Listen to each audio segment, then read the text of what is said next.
मनसा CBI को जांच देकर के ये क्लियर कर दिया गया कि देश का सबसे बड़ा अगर जांच एजेंसी है तो सीबीआई है। और अगली बात है, तेजस्वी यादव जी हमारे जो प्रतिपक्ष के नेता है वो ये सवाल उठाए हैं, तो उनसे जीता जागता सीबीआई का उदाहरण कौन दे सकता है। वो भी कभी कभी ये दावा करते थे, उनके पिताजी भी करते थे, चाहे कन्हैया कुमार से लेकर के सब कोई करते थे कि हम दोषी हैं तो हमको सजा दिलाइए। यही सीबीआई उनको सजा दिलवाई है, यही सीबीआई उनको पिताजी का जेल भिजवाई है, यही सीबीआई है। दूसरी बात, आपको सबसे बड़ा बात धन्यवाद हम देते हैं अभिषेक जी कि आलसी कांड का जो आप जिक्र किए हैं, आलसी कांड का क्या हुआ था और सच्चाई अगर जिस तरह से आप देश की बात कर रहे हैं तो पहले किस तरह से ये 2008 में जो केस हुआ था, उस 2008 के केस में जब जांच कौन कर रहा था, जो नोएडा में घटना घटा यूपी पुलिस कर रही थी। और जो ये 14-15 मई को जो आरओसी कांड हुआ था, उसके बाद 29-30 मई को जो है 15-20 दिन के बाद जो इसको सीबीआई हैंडल किया जा रहा है। सीबीआई हैंडल जब करने लगी तो किस किस तरह से, चाहे वो हेमराज का मामला आया हो, फिर इसको 13-14 में कौन दोषी था ये भी आपको इसको मालूम है। तो इसीलिए इस ड्रग्स को हम लोग, जो हमारी बिहार सरकार यही चाह रही है कि दूध का दूध और पानी का पानी हो जाए, और इसीलिए ये काम करे।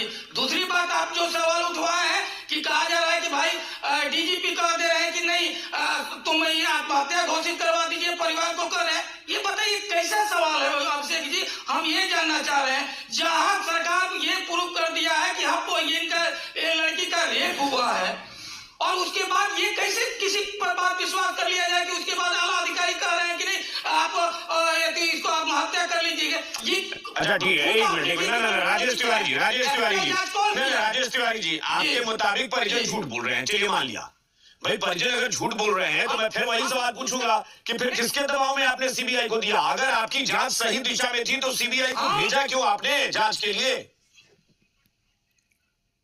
देखिए, ये जांच जो बिहार पुलिस कर रही थी, ऐसा नहीं है कि हम बिहार पुलिस पर हम सवाल उठाएंगे, हम इसको और व्यापक रूप से ना ये तो राजेश जी ये तो आप सियासी लोगों से ज्यादा मैं सोचता हूँ। मैं कभी पुलिस का मोराल डाउन नहीं करता, लेकिन सवाल जहाँ उठाने वाजिब होंगे वहाँ उठाए भी जाएंगे, क्यों नहीं उठाए जाएंगे?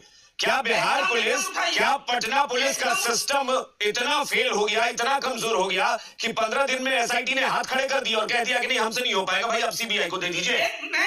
इतना बड़ा रहस्य छुपा है शंभू गर्ल्स हॉस्टल में।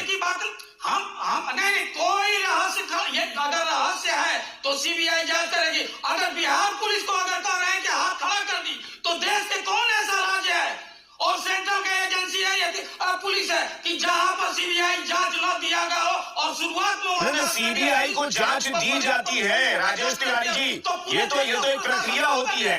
इस पर सीबीआई को जांच देने का मतलब ये नहीं है ना कि कोई केस उठाकर, मैं तो फिर कह रहा हूँ कि क्या शंभू गर्ल्स हॉस्टल की उस घटना में वाकई इतने पेचीदगी, इतना रहस्य था, तभी तो आपने दिया होगा। मैं तो कह रहा हूँ कि आप उसी को एक्सेप्ट कीजिए कि हाँ ये रहस्य ऐसा था जिसको हम नहीं सुलझा पाए। भाई सम्राट चौधरी गृह मंत्री बने, उसके बाद ये पहला हाई प्रोफाइल केस आया, उनके सामने चुनौती थी। आपने कहा कि एसआईटी की जांच बिल्कुल सही दिशा में है, फिर सही दिशा में थी तो अचानक क्या बदल गया, अचानक से रातों रात? इसीलिए कि हम इसको व्यापक रूप से जानना चाह रहे हैं, जिस तरह से भ्रम नहीं, बिल्कुल नहीं। अगर आपको अच्छा एक बात बताइए ना भाई, आप ये कहिए ना कि आपकी पूरी जांच विवादों में थी, आप ये एक्सेप्ट कर लीजिए ना, क्योंकि आपके पहले दिन से पटना पुलिस पर सवाल खड़े हुए। ये विपक्ष के लोग जिस तरह से राजेश जी देखिए, ये सच्चाई है कि डे वन से पटना पुलिस की भूमिका संदिग्ध थी। एसआईटी आपने बनाया, मैं किसी पर सवाल नहीं उठाऊंगा कि एसआईटी के अधिकारी गलत या एसआईटी ने जांच शुरू की, आपने फॉरेंसिक जांच की रिपोर्ट जो आई उसमें पता चल गया कि कुछ ना कुछ यौन हिंसा हुई है। उसके बाद क्या हुआ?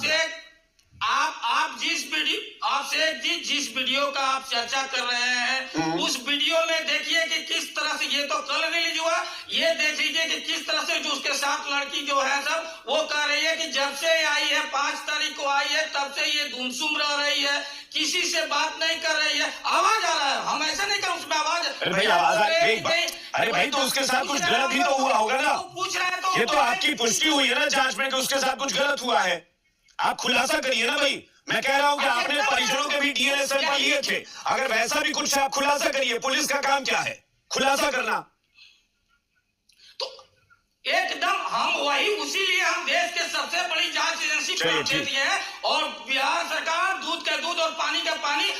बच्चियों का न्याय दिलाएंगे, जो भी आरोपी होगा उसको जेल भेजो। और हाथ जोड़ के कम से कम विपक्ष के नेता लोग से ये है कि कम से कम एक रेप पीड़ित बच्ची जो इस दुनिया में नहीं है, उस पर कम से कम आप गंदी राजनीति मत करिए।